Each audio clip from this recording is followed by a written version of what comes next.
কিন্তু তারা দমে যায়নি, বরং আমাদের দেশের জনগণ, অভিভাবকেরা এই ছাত্রদের সাথে নেমে এসেছে। 18-19 জুলাই থেকে এই আন্দোলন এই দেশের সকল মানুষের আন্দোলনে পরিণত হয়েছিল, আপামর জনগণের আন্দোলন পরিণত হয়েছিল।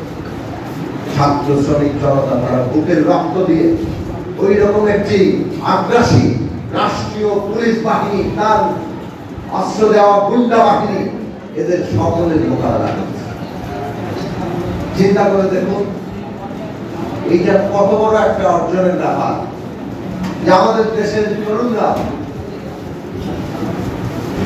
এই যখন আমাদের সামষ্টিক সম্মানকে আঘাত করা হয়েছে সেইটার জন্য তারা ফাঁকা করে জীবন দেওয়ার জন্য আমাদের দেশের জনগণ তারা নেমে এসেছেন তাদের সন্তানদের পাশে, অকা করে তারা জীবন দিয়েছে। কিন্তু পরাজিত হয়নি। ওই গুন্ডা বাহিনী, ওই পুলিশ বাহিনী যারা হত্যা করেছে তাদেরকে তারা পরাজিত করে ফ্যাসিস্ট সরকারকে পদত্যাগে বাধ্য করে দেশ থেকে পালিয়ে যেতে বাধ্য করে।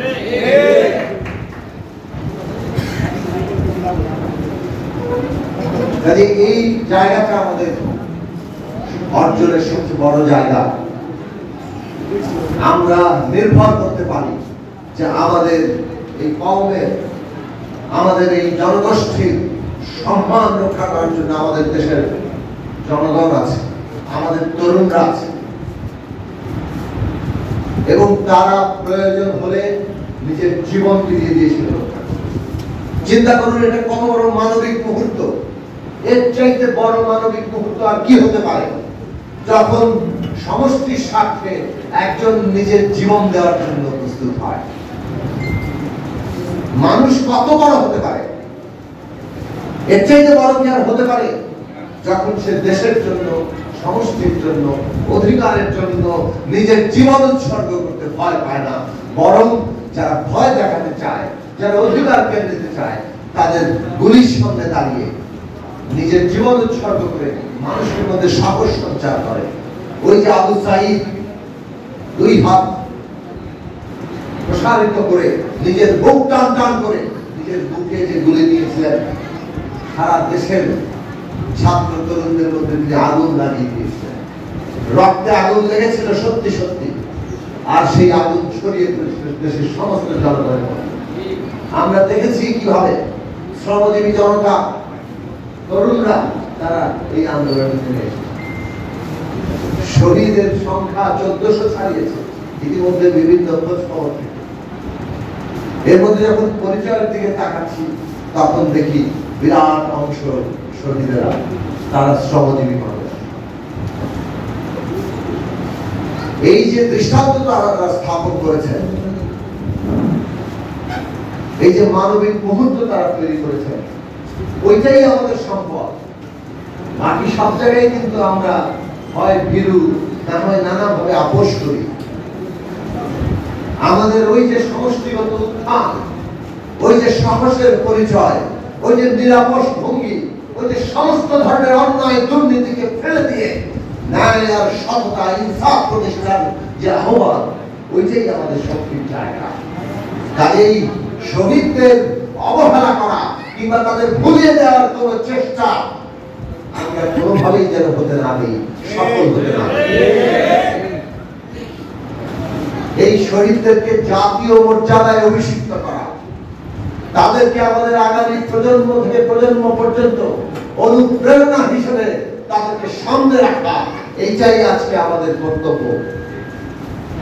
আমরা অন্তর্বর্তী সরকারকে আগেও বলেছি, আবারও বলছি, এই শহীদদেরকে জাতীয় মর্যাদায় অভিষিক্ত করতে হবে।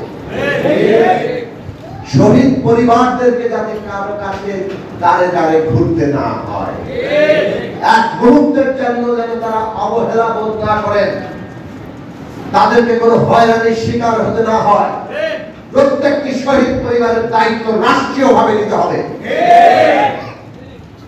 তাদের যে মর্যাদা প্রাপ্য, তাদের যে জীবনের নিরাপত্তা প্রাপ্য, তাদের পরিবারের সদস্যদের সবকিছুর ব্যবস্থা এই দেশের, এই রাষ্ট্রের করতে হবে, সরকারকে করতে হবে। এই দেশ রাষ্ট্র সরকার চলে জনগণের ট্যাক্সের পয়সা। আর এই জনগণকে যারা রক্ষা করার জন্য জীবন দিয়েছেন তাদের সবার আগে সবকিছু প্রাপ্য, সেইটা যেন সরকার মনে রাখে। আমরা বিশ্বাস রাখি যে এই সরকার তারা আমাদের এই সকল শহীদের তালিকা যথাযথভাবে প্রকাশ করে। একজন শহীদ যেন তালিকা থেকে বাদ না যায়।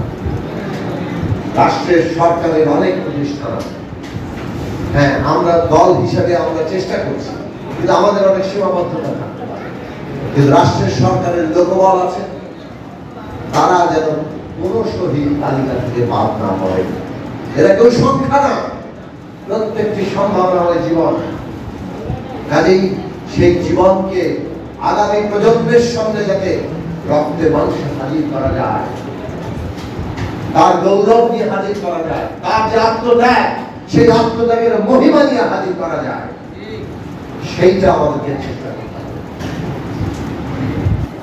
আজকে আমাদের অনেক আহতরা আছে, কি নির্মম নিদারুণ যন্ত্রণার মধ্যে দিয়ে তাদের অনেকে এখনো যাচ্ছে। অন্তত 500 লড়াকু যোদ্ধা তারা চোখ হারিয়ে ফেলেছে, অনেকেই পঙ্গুত্ব বরণ করেছে। আমরা বারবার আহ্বান জানিয়েছি, আমাদের স্বাস্থ্য ব্যবস্থার নানান ত্রুটি সীমাবদ্ধতা আছে, কিন্তু যতটুকু সামর্থ্য আমাদের আছে সবটা নিয়ে এই আহত যোদ্ধাদের পাশে আমাদের দাঁড়াতে হবে। তারা যাতে চিকিৎসা নিয়ে কোনো হয়রানির মধ্যে না পড়ে, তার আত্মীয় পরিজন বন্ধুদেরকে এই আহাজারি যাতে করতে না হয়। আমরা বিচার পাবো কিনা, কেন খুনিরা এখনো ঘুরে বেড়াচ্ছে, যারা নির্দেশদাতা তারা কোথায় গেল? কর্তৃপক্ষকে জবাব দিতে হবে। ফ্যাসিস্ট সরকারের মন্ত্রীরা, প্রধানমন্ত্রী, মন্ত্রী এবং যারা নির্দেশদাতা তারা কোথায় কিভাবে গেলেন? আমরা অনেক শুনতে পাচ্ছি অনেকে পালিয়ে গেছেন, এখনো নাকি পালিয়ে যাচ্ছে। কিভাবে তারা পালিয়ে যাচ্ছে?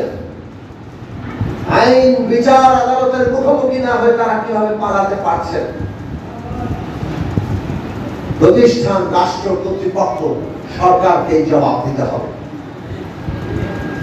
আমরা খুনের নির্দেশদাতাদের, যারা গুলি করেছে তারা সহ যারা নির্দেশদাতা, তাদের প্রত্যেককে আইন এবং বিচারের মুখোমুখি দেখতে চাই। আমরা তাদেরকে আইন এবং বিচারের মুখোমুখি করার জন্য যে কোনো তৎপরতা, কোন ধরনের বাধা, এই মুখোমুখি করার ক্ষেত্রে যদি বাধা হয়ে কোনো তৎপরতা দাঁড়ায় যে কোনো পক্ষ থেকে, সেটাকে প্রতিরোধ করার জন্য আমরা ঐক্যবদ্ধ থাকাকে আহ্বান জানাবো। আমাদের ঐক্যবদ্ধ থাকতে হবে, কারণ আমরা দেখতে পাচ্ছি প্রশাসনের মধ্যে এখনো ফ্যাসিস্টদের দোসররা বসে আছে, এখনো বিভিন্ন প্রতিষ্ঠানে ফ্যাসিস্টদের দোসররা বসে আছে। তারা এই বিচার কার্য, এই ন্যায় বিচারকে বাধাগ্রস্ত করার চেষ্টা করছে, তারা খুনিদের আড়াল করার চেষ্টা করছে। আমরা সরকারকে বলবো, কোনোভাবে যাতে খুনিরা আড়ালে যেতে না পারে, কোনোভাবে যাতে এই ন্যায় বিচারের প্রক্রিয়াকে বাধা দেওয়া না যায়। যদি বাধাই তারা দিতে পারে, যদি তারা খুনিদেরই আড়াল করতে পারে, আর আপনারা চুপচাপ বসে থাকেন, তাহলে আপনারা অভ্যুত্থানের উপর দাঁড়িয়ে এই সরকার গঠন করেছেন কেন শপথ দিয়েছেন? বিচার আপনাদের করতেই হবে। ন্যায় বিচারের উপর দাঁড়িয়ে বাংলাদেশ নতুন যাত্রা নেবে। কাজে সকল খুনি এবং নির্দেশদাতাদেরকে অবিলম্বে আইন এবং বিচারের মুখোমুখি করুন। এই বাংলাদেশের মানুষের আকাঙ্ক্ষা, বাংলাদেশের মানুষ এই অন্যথা কোনোভাবেই সহ্য করবে না। আমরা তার জন্য লড়াই করব। আমরা এই ন্যায় বিচারের উপর দাঁড়িয়ে নতুন বাংলাদেশের যাত্রা করব। বন্ধুগণ, আমি আর বেশিক্ষণ কথা বলবো না। আজকের এই স্মরণ সভায় আমরা আমাদের সেই সব শহীদদের স্মরণ করতে চাই, যারা একটা সত্যি সত্যি নতুন বাংলাদেশ দেখতে চেয়েছে। 1971 সালে এই দেশের মানুষ, লক্ষ লক্ষ মানুষ প্রাণ দিয়ে আত্মত্যাগ করে যুদ্ধ করে এই রাষ্ট্র তৈরি করেছিল। সেই সময়ে যুদ্ধের মধ্যে 10ই এপ্রিল ঘোষণা দেওয়া হয়েছিল যে এই যে রাষ্ট্র প্রতিষ্ঠা করা হচ্ছে, এই রাষ্ট্রের ঘোষণা দেওয়া হয়েছে 26শে মার্চ থেকে, এই রাষ্ট্র তার নাগরিকদের জন্য সাম্য, মানে ন্যূনতম ভাবে সুযোগের সমতা